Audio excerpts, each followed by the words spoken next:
So the last time you talked about losing your shorts, is everything good this time? You got all your clothes, everything's good? Yeah, everything's fine. I've haven't lost any shorts yet. Nothing's gone missing, so we're in the clear. Perfect. I think everyone is going to be relieved to hear that. You're fighting former champion, probably one of the most veteran of veterans on the roster. Just what are your thoughts on Andrei Arlovski as an opponent? Andrei Arlovski is like you said, a veteran of veterans. He's a former champion. He's probably going to be in the Hall of Fame.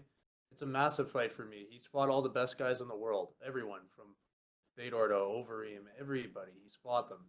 It's going to be a tough fight, but it's an exciting opportunity for me.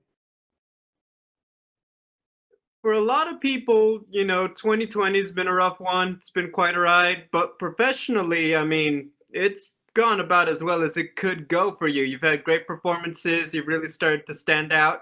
How would you sum up your year so far?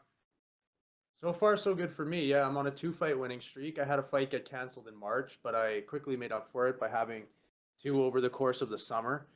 But yeah, this will be my third fight this year, and if I win, well, 2020 will have been a good year for me, and if I lose, then it'll have been an all right year for me, I guess. But a lot of people have it way worse than me. I'm still able to work and still able to earn a living because UFC's been able to, keep the shows going. As a matter of fact, ramp up the quantity of events, which is amazing.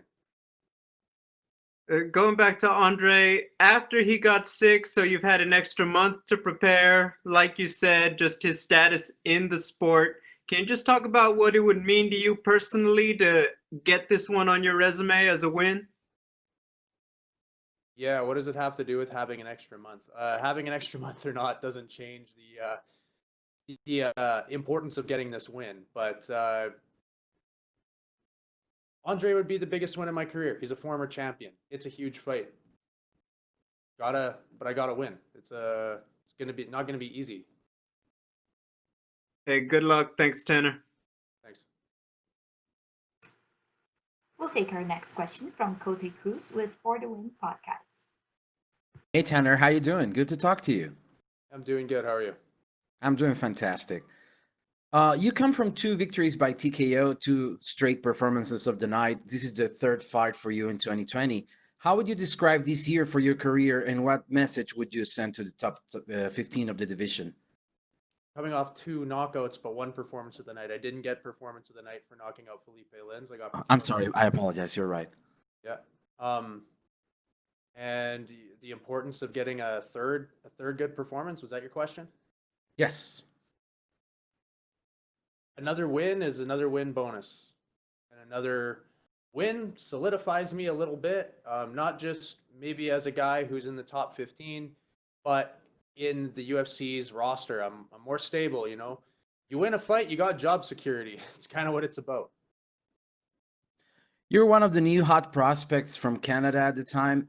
How would you describe representing your country in the division that is the most dangerous in the UFC? I love representing Canada. I'm happy that I'm able to be that guy right now.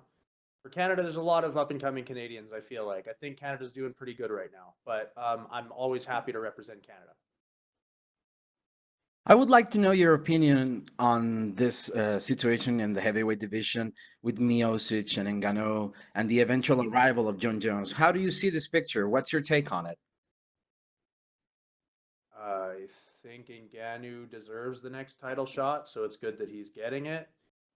I got to see how that one shakes out. If John Jones comes and he gets an immediate title fight, that's completely deserved.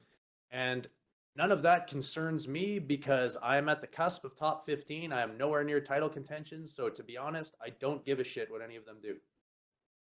Fair enough, sir. Final question. Your mullet has taken a lot of looks during your fights, and it's been said that it's your true source of power. Would you define it as your own seal? As my, as my what? As your own seal, as your own way of presenting yourself? I've just had a mullet most of my life. I can neither confirm or deny if it's the source of my power. I don't know Smart if I'm the move. reincarnation of Samson from the Bible or whatever, but yeah, it's just how I look. It's okay, man. That's awesome. Have a great day and have an awesome performance on Saturday. Thank Hey, you. I thank you. appreciate your Appreciate it. time. Thanks. We'll take our next set of questions from Jay Anderson with Kate Cypress. Hey Tanner, welcome back. I know you've been hit with a lot of the Arlovski as a champion, Arlovski as a legend questions. First of all, is he a guy that you watched when you were younger? Were you a fan of his? Uh, Not really. So when I started watching UFC, Arlovski wasn't in there anymore. It was during the break when he was away fighting in other promotions before he came back to UFC. I knew who he was, of course, and I'd seen some replays on like Spike TV or whatever where I've seen his fights with Tim Sylvia. I was aware of him, and I definitely cheered for him on his win streak when he came back to UFC. I'd say I cheer for Arlovski more than I don't. Obviously not in this one, but is he a guy that I watched a lot? No, I've definitely seen most of his fights, but he was never a guy I was overly a fanboy of. But I always enjoyed watching him fight, and I have a lot of respect for him. So the reason I ask is over the weekend we saw Uriah Hall face Anderson Silva, obviously Silva's retirement fight, and ahead of it, Hall almost kind of wanted to avoid that line of talk because, he's fighting a guy who he was a fan of. So it's not going to be too hard for you then to kind of put his mystique to the side and just see this as another opponent. That is not going to be an issue for me at all. I have a job to do. I'm here for work. I go in the cage and I fight who I'm supposed to fight.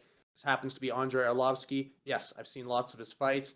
Yes, I'm aware that he's a legend of the sport, and I'm aware that he's probably a future Hall of Famer. Uh, I don't have to have something against my opponent or a disdain or a lack of respect or something to go in there and try and kill them. That is my job. So no, it's not going to affect me in the slightest. Gotcha. And you mentioned being on the cusp of the top 15. Do you expect that a win over Arlovski, that's going to put you right there? I don't know. Number 15 kind of flip flops. There's probably 5 or 6 guys that could all be number 15 in the rankings. I was there for a couple weeks till Marcin Tybura beat Big Ben, and then he got put there. It's kind of just a rotating roster. I don't really care about that much. Look, I can't control what other people's perspective is or their interpretation of who the top 15 are. All I can do is try and win this fight. So that's all that matters to me is getting the win. Where people rank me after that, I couldn't care less. Gotcha. And last one for me, I mean, this will be the third fight of the year. Chances are probably the last one, but if you could sneak one in, would you be looking to do so? Everything hinges on how this fight goes. If I come out of it, I'm not hurt, an opportunity arises, then I would probably consider it. Yeah, I would likely do it. But other things I have to consider are Canada's 2-week quarantine rule when you go back. So if things don't change and I'd have to quarantine for 2 weeks over Christmas or something like that and not be able to see my family, that's definitely something I would think about. But I would definitely be open to fighting one more time this year if I emerge from this fight without injuries. Not something I'm really thinking about. I think this is going to be a tough 15-minute fight, and I think I'm going to leave that cage hopefully victorious, but definitely banged up. So